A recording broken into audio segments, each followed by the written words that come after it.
Hello students, कैसे हो बेटा आप लोग। आज हम आपके लिए एक सेकंड चैप्टर स्टार्ट करने जा रहे हैं इलेक्ट्रोस्टैट्स का। चैप्टर का नाम है इलेक्ट्रिक पोटेंशियल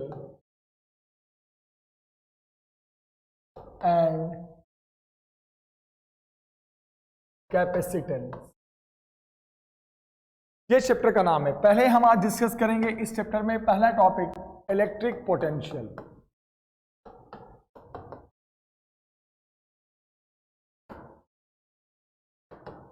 जिसे हम V से इंडिकेट करते हैं। अब सवाल ये उठता है कि इलेक्ट्रिक पोटेंशियल क्या चीज है। जिस तरह आपने फर्स्ट चैप्टर में पढ़ा था, हर चार्ज के चारों तरफ इलेक्ट्रिक फील्ड होती है और फील्ड की अपनी स्ट्रेंथ होती है जिसे हम इलेक्ट्रिक फील्ड इंटेंसिटी कहते हैं। उसी तरह किसी भी चार्ज Q की वजह से r डिस्टेंस पे एक पोटेंशियल होता है, उसे इलेक्ट्रिक पोटेंशियल कहते हैं। अब ये इलेक्ट्रिक पोटेंशियल है क्या चीज, डिफाइन करो। तो इलेक्ट्रिक पोटेंशियल को कहते हैं बेटा, ध्यान से देना, इलेक्ट्रिक पोटेंशियल का डेफिनेशन है it is work done per unit charge. One second, I am repeating, electric potential है work done per unit charge. मतलब work done per unit charge का मतलब यूनिट चार्ज पे, work done per unit charge, work done unit charge पे। अब कैसा unit charge पे, क्यों वर्क डन? तो वर्क डन तो तभी होता है साइंस में जब कोई चीज मूव करती है। तो कहा यह गया कि एज्यूम ये किया गया कि मान लो एक यूनिट पॉजिटिव चार्ज है +1 चार्ज, जिसे हम टेस्ट चार्ज भी कहते हैं। मैंने आपको पढ़ाया था पहले चैप्टर में भी।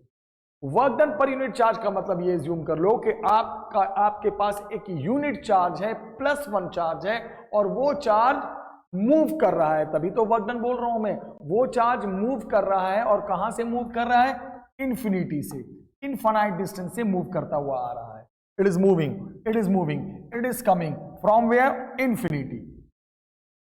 और इंफिनिटी से लाकर इस पॉइंट तक बिठा देंगे, जो भी वर्क डन करना पड़ेगा वही वर्क डन बन जाएगा। यहां पे आने के बाद electric potential work done per unit charge, मतलब यूनिट चार्ज को लाने में, कहां से? इंफिनिटी से, इनफाइनाइट डिस्टेंस से। कहां से? इनफाइनाइट डिस्टेंस से इस पॉइंट तक आर डिस्टेंस तक लाने में। अब आपको पता है, ये बात मैंने भी पढ़ा रखा है पहले, कि वर्क डन निकालने की फिजिक्स में एक तो फॉर्मूला होता है सीधे फोर्स इनटू डिस्प्लेसमेंट। ये तब होता है जब फोर्स क्या हो? कांस्टेंट हो। वर्क डन जब हम निकालते हैं जब कोई चीज मूव करती है, और ऊपर वाला फॉर्मूला कब यूज करते हैं? जब उस मूविंग बॉडी पे लगने वाला फोर्स कांस्टेंट हो। और दूसरा फॉर्मूला है वर्क डन निकालने का, मेरी बात ध्यान से सुनना, जब फोर्स वेरिएबल होता है, तो जब फोर्स वेरिएबल होता है तो वर्क डन निकालने का फॉर्मूला है फोर्स को सीधे इंटीग्रेट कर दो। दोनों फॉर्मूले हैं वर्क डन निकालने के। फर्क ये है, अगर फोर्स कांस्टेंट है तो ये वाला, फोर्स वेरिएबल है तो इंटीग्रेट कर देते हैं। तो अब ये चेक करना पड़ेगा आपने कि यहां पे फोर्स क्या है, किस पे फोर्स, जो मूव कर रहा है इस पे फोर्स। फोर्स उसी पे देखते हैं ना जो बॉडी मूव कर रही है, जो पार्टिकल मूव कर रहा है। तो सबसे पहले ये चार्ज हमने पॉजिटिव लिया है और ये भी पॉजिटिव है, तो इस पे ये जो फोर्स लगाएगा, मोशन तो इधर हो रहा है, मूवमेंट तो इधर हो रहा है, मूव तो इधर कर रहा है, तो इस पे फोर्स इधर लगेगा। क्यों लगेगा फोर्स इधर? क्योंकि ये इसको क्या कर रहा है? रिपेल, तो फोर्स इधर जाएगा और मूवमेंट उधर से हो रहा है। यानी यहाँ पे फोर्स जो है वो मूवमेंट के अपोजिट है, सेम डायरेक्शन में नहीं, अपोजिट है, अपोजिट है। तो एक तो क्लियर हो गया कि यहां पे work done against the force होगा, और जब work done against the force होता है तो वर्क डन माइनस में लिया जाता है। एक बात ध्यान रखना। अब ये डिसाइड करेंगे कि ये जो फोर्स लग रहा है इस चार्ज पे, ये जो लगा रहा है इस चार्ज पे, ये फोर्स कांस्टेंट है या वेरिएबल है। तो साफ दिख रहा है कि ये फोर्स कांस्टेंट है। अब बोलोगे क्यों कांस्टेंट है? इसलिए ये फोर्स यहां पे, सॉरी कांस्टेंट बोल रहा हूं, सॉरी बच्चे, वेरिएबल है। क्या है? वेरिएबल है। इसलिए वेरिएबल है कि फोर्स किसके बीच है? इसके और इसके बीच। ये जो इस पे लगा रहा है, और जैसे जैसे वो क्लोज होता जाएगा तो इनके बीच की जो डिस्टेंस है वो धीरे धीरे वेरी करेगी, और डिस्टेंस जब वेरी करेगा तो फोर्स भी वेरी करेगा। फोर्स वेरिएबल क्यों है? क्योंकि इनके बीच का डिस्टेंस जो है वो फिक्स नहीं है, वेरिएबल है। तो क्या करेंगे? इस फोर्स का फॉर्मूला क्या होता है दो चार्जेस के बीच force? K Q1 Q2 upon x square. Distance जो होगा वो क्या लेंगे, वेरिएबल लेंगे, एक्स वाई कुछ भी मान लेंगे। बोलोगे सर आपने डिस्टेंस वेरिएबल क्यों लिया? इसलिए लिया कि इनके बीच और इनके बीच जो डिस्टेंस है वो फिक्स नहीं है, वेरिएबल है। तो जब वेरिएबल है तो हम क्या करेंगे, एक्स डिस्टेंस पे लेंगे। डिस्टेंस वेरिएबल है इसलिए हम डिस्टेंस को एक्स फॉर्म में लेंगे, वाई फॉर्म में लेंगे, जेड फॉर्म में लेंगे, मतलब किसी भी फॉर्म में लेंगे, वेरिएबल फॉर्म में लेंगे, याद रखना। तो अब क्या हुआ, सबसे पहले तो एक बात क्लियर करो कि फोर्स का जो फॉर्मूला होता है वो होता है K Q one Q two by R square. K Q one Q two कितना हो गया, Q into one, K Q one Q two upon R नहीं लेंगे, अपॉन एक्स स्क्वायर लेंगे।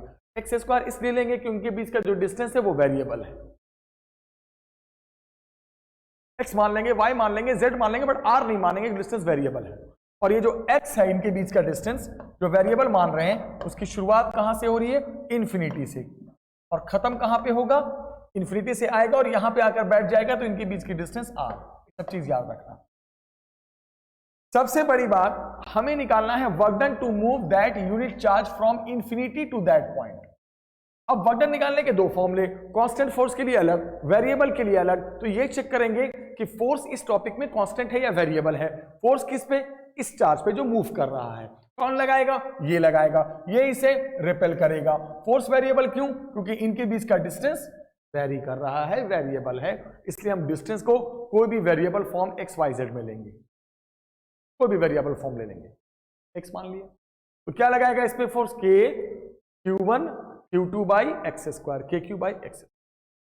एक्स की शुरुआत कहां से होगी, स्टार्टिंग में यहां से यहां तक की डिस्टेंस क्या थी, इन्फिनिटी, और जब वो आएगा और यहां पे खत्म हो जाएगा तो इन्फिनिटी से आर। अब आ जाओ वर्क डन में। वर्क डन का फॉर्मूला जब वेरिएबल है तो कैसे निकालेंगे बेटा, इंटीग्रेशन से, और आगे क्या लगा देंगे, माइनस। आगे माइनस इसलिए लगाएंगे क्योंकि फोर्स जो है वो अगेंस्ट द मूवमेंट है, चार्ज इधर से आ रहा है यूनिट चार्ज और फोर्स इधर लग रहा है, तो क्या हो गया माइनस एफ। अब फोर्स को इंटीग्रेट कर दो एक्स के रेस्पेक्ट में, क्योंकि आपने डिस्टेंस को वेरिएबल एक्स लिया है, वाई लेते तो वाई के रेस्पेक्ट में। एक्स की लिमिट रख देना इन्फिनिटी से आर। उसके बाद फोर्स की वैल्यू रख दो माइनस के क्यू, देखो 1 upon x square D x. मैंने क्या किया, आप समझदार हो, समझ गए होंगे। मैंने ये किया, जब हम फोर्स की वैल्यू रख रहे थे तो इसमें से जो के क्यू है वो कांस्टेंट है, वो हमने बाहर ले लिया, बाकी के क्यू बाई एक्स स्क्वायर। क्या मैं इसको लिख सकता हूं, देखो ध्यान से बेटा, माइनस के क्यू और एक्स स्क्वायर को ऊपर ले जाएंगे तो एक्स का power minus to D x, कहां से कहां, इन्फिनिटी से आर। अब आ जाओ इंटीग्रेशन के बाद, क्या आ जाएगा बेटा, माइनस के क्यू, किसका इंटीग्रेशन है, ध्यान से देखो, X to the power minus two. Integration जानते हो ना, एक्स के पावर एन का क्या होता है, एक्स का power N plus one upon N plus one, finish. कहां से कहां, इन्फिनिटी से R. Minus two plus one minus one, minus minus हो गया कैंसिल, क्या आ गया बेटा, K Q 1 by X infinity से आर। कैसे कैसे कैसे, ये minus minus cancel, X to the power minus one, 1 by X. अब क्या करेंगे, एक्स के जगह पे लिमिट पुट करेंगे, के क्यू, पहले एक्स के जगह पे अपर लिमिट, फिर एक्स के जगह पे लोअर लिमिट,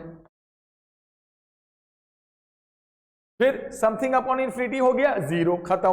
क्या वर्क डन आ गया बेटा, K Q by are. Yes, यही वर्क डन करना पड़ा, एक यूनिट चार्ज को इनफाइनाइट डिस्टेंस से एक पर्टिकुलर डिस्टेंस आर तक लाने में फ्रॉम दिस चार्ज।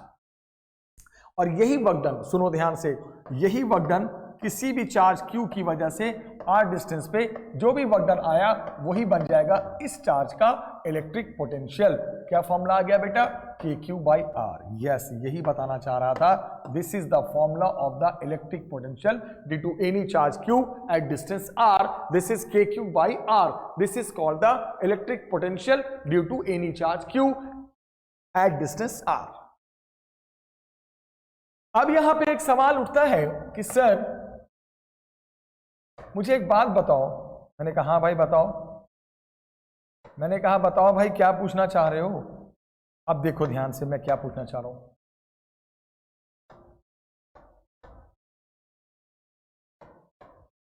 अब देखना, एक मिनट को बेटा,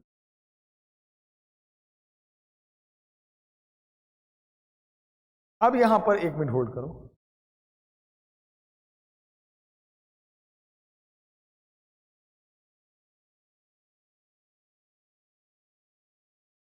कभी कभी ना बोर्ड हैंग हो जाता है इसलिए।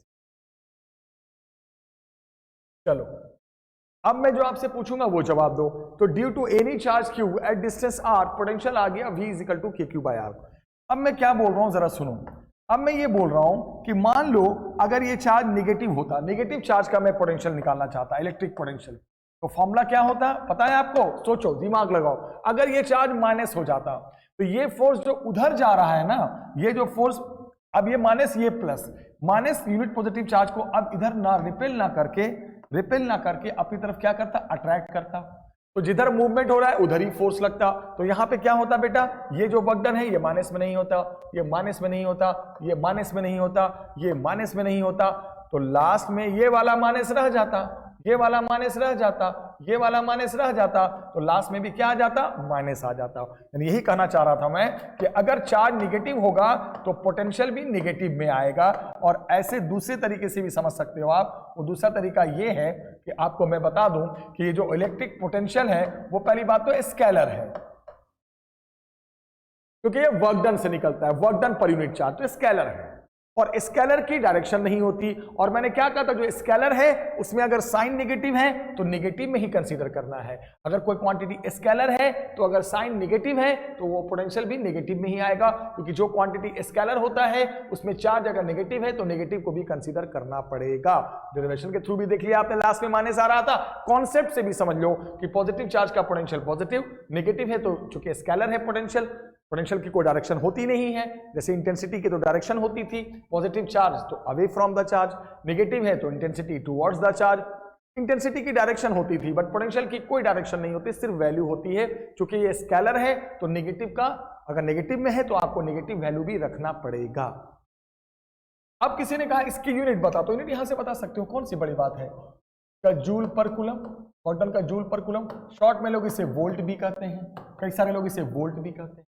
So this is the unit of what? Electric potential. This is the definition and this is the derivation. Work done per unit charge. Unit charge को इनफाइनाइट डिस्टेंस से एक पर्टिकुलर डिस्टेंस r तक लाने, बस जो वर्क डन निकालोगे method से वही पोटेंशियल बन जाएगा। अब यहां पर बेटा जब आपने पोटेंशियल पढ़ लिया है तो जरा एक दो क्वेश्चंस देखते हैं। मान लो एक सिंपल सा सवाल आया, जस्ट सिंपल क्वेश्चन कि आपके पास एक स्क्वायर है, इसके चारों कॉर्नर पे 4 चार्ज बैठे हैं, स्क्वायर के साइड की लेंथ r है। आपसे पूछा है सेंटर पे इलेक्ट्रिक पोटेंशियल क्या होगा? एट द सेंटर पे total electric potential V at centre, electric potential at the centre what will be that? तो चार्जेस कहां है? कॉर्नर पे। निकालना कहां है? सेंटर पे। तो डिस्टेंस ये लेंगे, साइड की लेंथ पता है, साइड की लेंथ r होती है, तो स्क्वायर में सेंटर और कॉर्नर के बीच की डिस्टेंस r/√2 होता है। कैसे? जो भी स्क्वायर का साइड है तो जो भी डायगोनल बनेगा उसका आधा होता है, r/√2 होता है। तो क्या पोटेंशियल हो जाएगा? 1 2 3 चार्जेस हैं, तो क्या हो जाएगा? KQ by distance from here and there. क्या डिस्टेंस है बेटा बताओ? r/√2 और इंटू कितना हो गया? 3। कैसे 3 हो गया?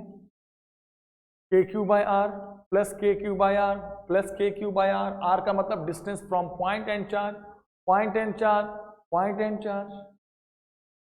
एक है -Q, तो इसका पोटेंशियल क्या होगा बेटा? सोचो जरा, प्लस K -Q बाय कितना? r/√2। बस माइनस कर दो तो आंसर आ जाएगा 2√2 KQ/R। कैसे? ऐसे कि ये 3√2 KQ/R, ये -√2 KQ/R, माइनस कर दो 2√2 KQ/R। कुछ करना ही नहीं है यार। इंटेंसिटी में ड्रामा होता था, पॉजिटिव का यहाँ पर अवे, पॉजिटिव का अवे, वो डायरेक्शन वेक्टर, क्योंकि वेक्टर था, वेक्टर रूल से। ये तो सिंपल वैल्यू लॉ जोड़ दो, कुछ करना नहीं है, सिर्फ वैल्यू लिख के ऐड कर देना है, नेट आ गया। Because this is scalar, no rule, no concept, no rule. अब यहां पर क्या आया, ध्यान से देखिएगा। अब यहां पे एक कॉन्सेप्ट आया बेटा,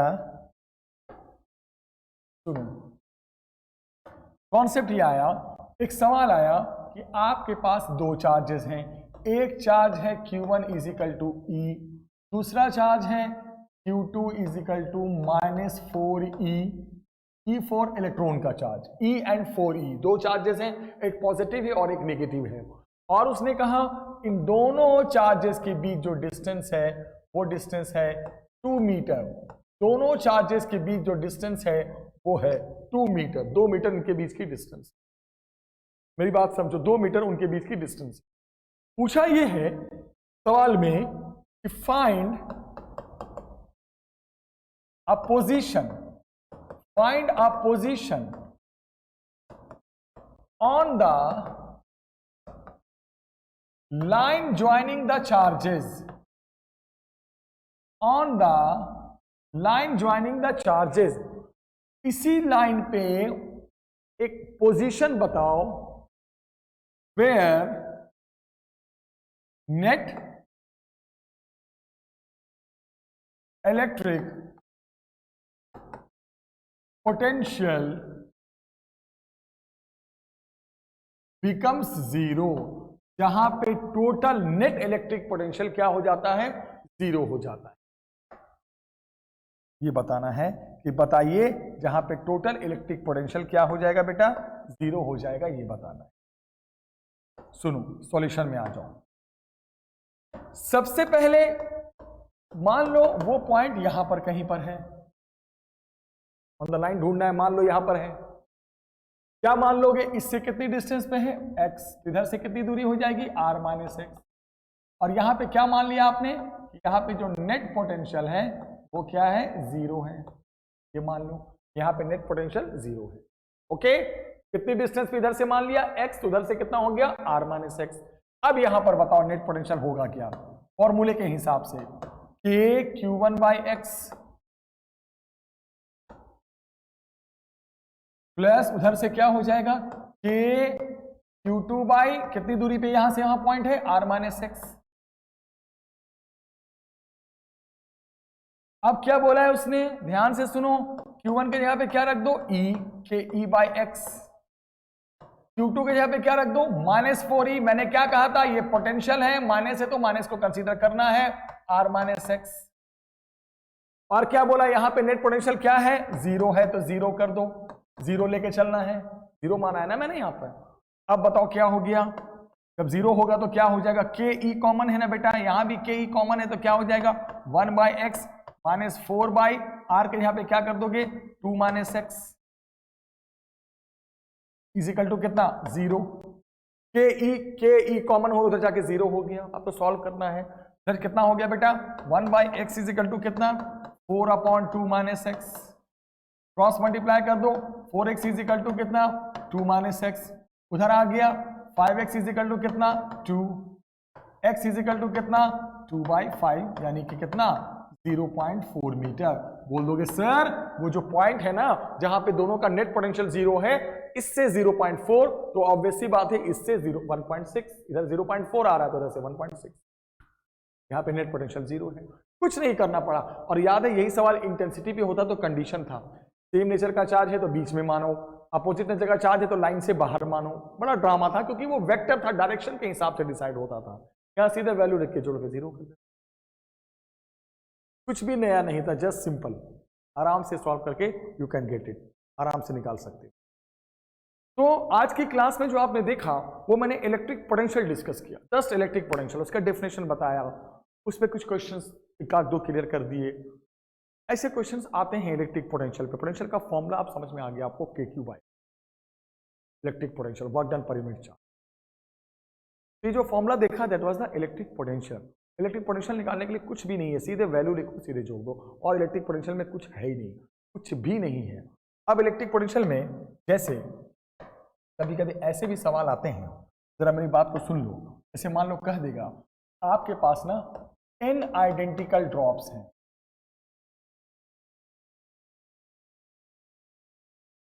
each having radius small r and charge Q. मान लो क्या कहा उसने कि अगर छोटे छोटे ड्रॉप्स हैं, ड्रॉप्स भी एक पॉइंट चार्ज होते हैं और सबका रेडियस स्मॉल आर है और चार्ज क्यू है, छोटे छोटे ड्रॉप हैं, ये कम एन ड्रॉप है, ध्यान रखना, ये कंबाइन हो गए to form a bigger drop.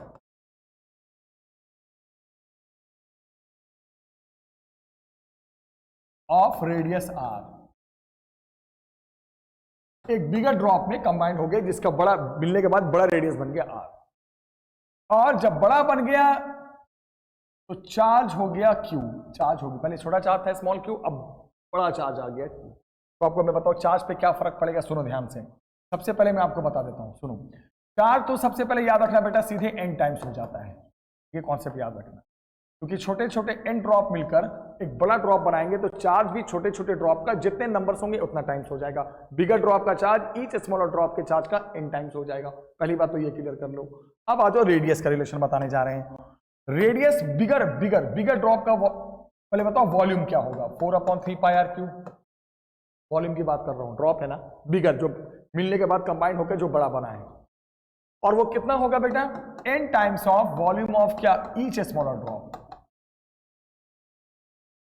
Volume भी तो n टाइम्स हो जाएगा, साइज बढ़ेगा तो वॉल्यूम भी बढ़ जाएगा। 4/3 पाई कट गया,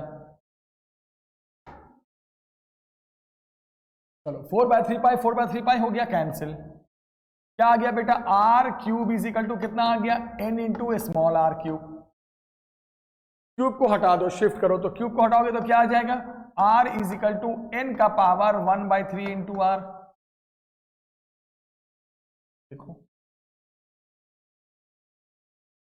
हटा दो ना, यानी कि कंबाइन होने के बाद जब बिगर ड्रॉप बनेगा तो उसका रेडियस हर एक ईच स्मॉलर ड्रॉप का जो रेडियस होगा उसमें जो भी नंबर लोगे उसका पावर 1/3 टाइम्स हो जाएगा। Radius will become n to the power 1/3 times and charge will become n times. रही बात पोटेंशियल की, अब पोटेंशियल में आते हैं। पोटेंशियल स्मॉल v का मतलब लिख रहे हैं पोटेंशियल ऑफ स्मॉलर ड्रॉप। क्या फॉर्मूला होता है पोटेंशियल का, k/r, और बिगर का लिखेंगे कैपिटल V, इसका क्या फॉर्मूला होगा, k/R। k/R। चार्ज कितना टाइम्स हो गया, रख दो n टाइम्स। रेडियस कितना टाइम्स हो गया, ये रख दो n का पावर 1/3 टाइम्स।